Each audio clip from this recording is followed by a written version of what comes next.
রাজনীতির ইতিহাসে এমন কিছু মুহূর্ত থাকে যেগুলো শুধু একটি বক্তব্য নয়, বরং একটি যুগের অনুভূতি হয়ে দাঁড়ায়।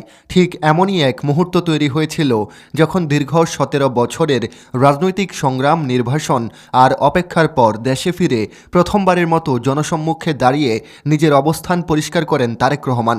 তার কণ্ঠে ছিল দৃঢ়তা, চোখে ছিল দীর্ঘ সময়ের জমে থাকা স্মৃতি আর বেদনা।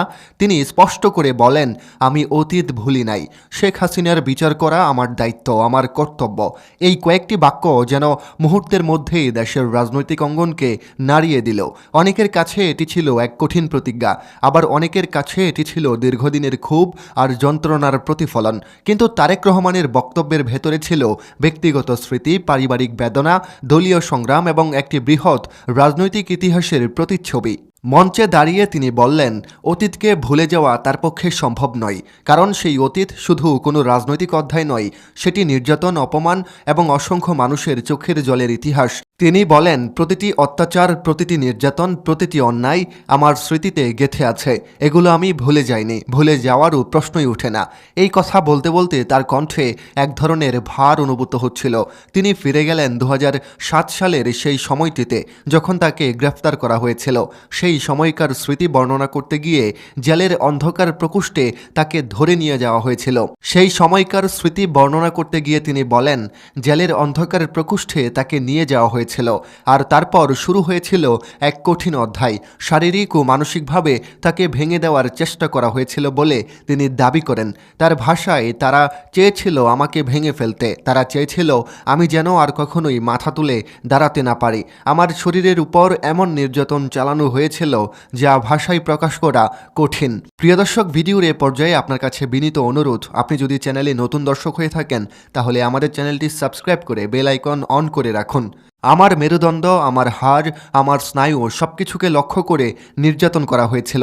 তাদের উদ্দেশ্য ছিল আমাকে এমনভাবে ভেঙে দেওয়া যাতে আমি আর রাজনীতিতে ফিরতে না পারি। কিন্তু তারেক রহমান বলেন, সেই পরিকল্পনা সফল হয়নি, বরং সেই কষ্টই তাকে আরও শক্ত করেছে। তিনি বলেন, ব্যথা মানুষকে দুর্বল করে না, অনেক সময় ব্যথাই মানুষকে আরও শক্ত করে তোলে। প্রতিটি আঘাত আমাকে আরও দৃঢ় করেছে, প্রতিটি নির্যাতন আমার সংকল্পকে আরও শক্তিশালী করেছে। তিনি স্মরণ করেন সেই সময়টিকে যখন তাকে আদালতে নেওয়া হয়েছিল স্ট্রেচারে করে। মানুষ সেই দৃশ্য দেখে কাঁদত, কিন্তু তিনি নিজে কাঁদেননি, কারণ তখনই তিনি নিজের ভেতরে একটি শপথ নিয়েছিলেন, একদিন এই অন্যায়ের বিচার হবে, একদিন ন্যায় বিচার প্রতিষ্ঠিত হবে। এরপর তিনি কথা বলেন তার পরিবারের উপর নেমে আসা কঠিন সময়ের কথা। তার স্ত্রী চিকিৎসক ডক্টর জুবাইদা রহমানের প্রসঙ্গ টেনে তিনি বলেন, একজন দক্ষ চিকিৎসক হওয়া সত্ত্বেও তাকে চাকরি থেকে বহিষ্কার করা হয়েছিল, তার বিরুদ্ধে মামলা দেওয়া হয়েছিল, এমনকি সাজাও দেওয়া হয়েছিল। তার অপরাধ কী ছিল? এই প্রশ্ন তুলে তিনি বলেন, তার একমাত্র অপরাধ ছিল তিনি আমার স্ত্রী। এরপর তিনি কথা বলেন তার মা, সাবেক প্রধানমন্ত্রী বেগম জিয়ার কথা। তিনি বলেন, একজন সাবেক প্রধানমন্ত্রী, একজন প্রবীণ রাজনৈতিক নেত্রী, তাকে কারাগারে পাঠানো হয়েছিল এমন মামলায় যেগুলোকে বিএনপি দীর্ঘদিন ধরে রাজনৈতিক উদ্দেশ্য প্রণোদিত বলে দাবি করে এসেছে। তিনি বলেন, যখন তার মা অসুস্থ হয়ে পড়েছিলেন তখনও যথাযথ চিকিৎসা পাওয়ার বিষয়টি নিয়ে নানা বিতর্ক তৈরি হয়েছিল। এই প্রসঙ্গে তারেক রহমান আবেগঘন কণ্ঠে বলেন, একজন মায়ের অসুস্থতা নিয়ে প্রকাশ্যে বিদ্রূপ করা কোনো মানবিক আচরণ হতেই পারে না।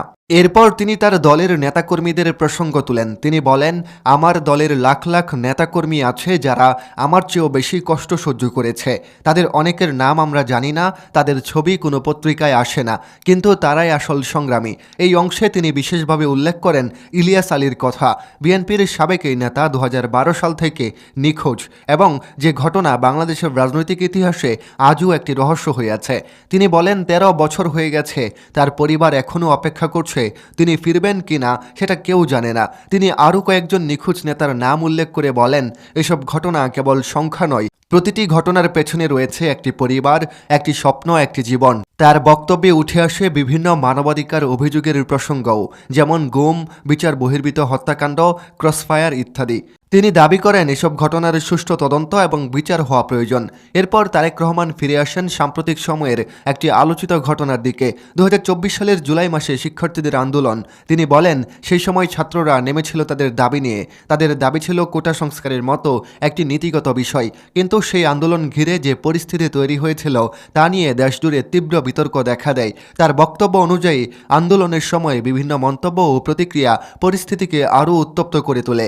তিনি উল্লেখ করেন যে আন্দোলনের সময় সহিংসতা ও হতাহতের ঘটনাও ঘটেছিল, যা দেশকে গভীরভাবে নাড়া দেয়। তারেক রহমান বলেন, যখন আমি সেই সব ঘটনার কথা ভাবি তখন মনে হয় এই সব ঘটনার বিচার হওয়া উচিত, কারণ প্রতিটি প্রাণের মূল্য আছে।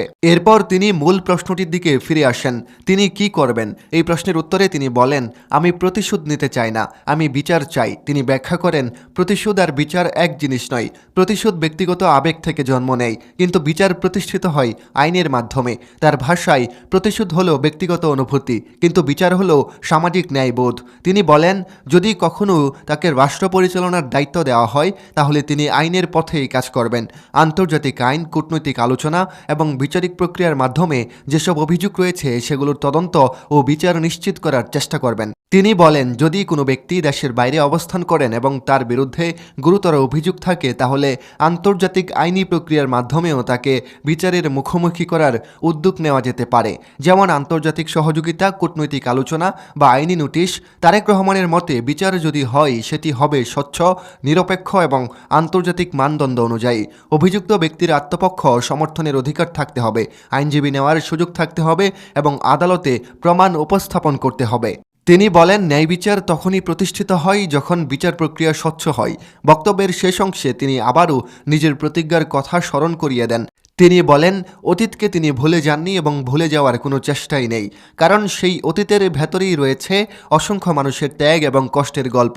তিনি বলেন, মানুষ আমাকে প্রশ্ন করে, আপনি কি প্রতিশোধ নিতে চান? আমি বলি, না, আমি প্রতিশোধ চাই না, আমি বিচার চাই। তার মতে, যদি কোনো সমাজে অপরাধের বিচার না হয় তাহলে ভবিষ্যৎ প্রজন্ম ভুল বার্তা পায়, কিন্তু যদি বিচার হয় তাহলে মানুষ বিশ্বাস করে আইনের ঊর্ধ্বে কেউ নয়। সবশেষে তিনি বলেন, আমি অতীত ভুলি নাই। যদি জনগণ আমাকে দায়িত্ব দেয় তাহলে আমি আইনের মাধ্যমে সেই দায়িত্ব পালন করব। আমার জীবনের শেষ দিন পর্যন্ত ন্যায় বিচারের পক্ষে লড়াই করব। এই বক্তব্য শেষ হওয়ার পর মঞ্চে এক ধরনের নীরবতা নেমে আসে, কারণ এই বক্তব্য শুধু একটি রাজনৈতিক প্রতিশ্রুতি নয়, এটি ছিল দীর্ঘ সময়ের ইতিহাস, বেদনা এবং প্রতিজ্ঞার সংমিশ্রণ। প্রিয় দর্শক, এই ছিল আমাদের হাতে থাকা সবশেষ বিশ্লেষণ। তারেক রহমানের এই বক্তব্যগুলো আপনার কাছে কেমন লাগলো? সত্যিই কি তিনি ফ্যাসিস্ট শেখ হাসিনার বিচার করতে পারবেন? দেশের মানুষের প্রতি যে জুলুম ফ্যাসিস্ট শেখ হাসিনা করে গেছেন, বিএনপির বিভিন্ন নেতাকর্মী থেকে শুরু করে উচ্চ পর্যায়ের সকল নেতাকর্মীদের যেভাবে তিনি অত্যাচার করে গেছেন, সেই অত্যাচারের বিচার কি তারেক জিয়া করতে পারবেন কিনা সে বিষয়ে আপনার মূল্যবান মতামত কমেন্ট করে এখনই জানিয়ে দিন। দেখা হচ্ছে পরবর্তী কোনো ভিডিওতে। ততক্ষণ পর্যন্ত সবাই ভালো থাকুন, সুস্থ থাকুন। ধন্যবাদ সবাইকে।